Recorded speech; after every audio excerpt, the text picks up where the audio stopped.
A new report is revealing a surprising finding about crime in America. While conventional and anecdotal wisdom seemed to indicate that overall crime has been on the rise, the data actually shows that it's gone down.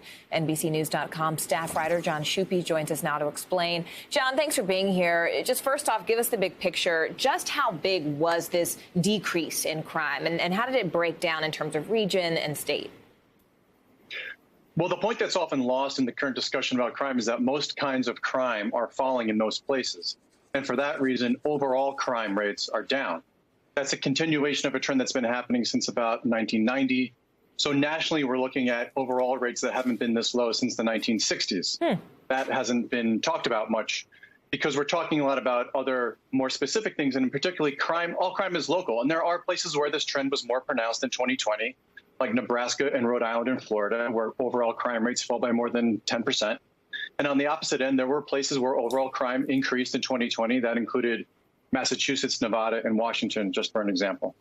Do we know that, given that you're seeing this discrepancy sort of by state to state, do we have any idea how these numbers might actually be used or interpreted, as we ramp up for the midterm elections? Well, the big outlier here that needs to be talked about and is being talked about are homicides. Homicides are a huge problem, and they're in dozens of cities and in 22 of the 23 states surveyed in this recent study. There isn't a consensus on why this is happening, but there's a lot of work that's going into it. And Democrats are concerned that Republicans will use this rise in homicides to stoke fear of crime. And there are polls suggesting that this is already starting to work. So that, for Democrats, are a call to action to try to counteract that narrative. All right. John Schuppe for us there. John, thank you so much. Thank you.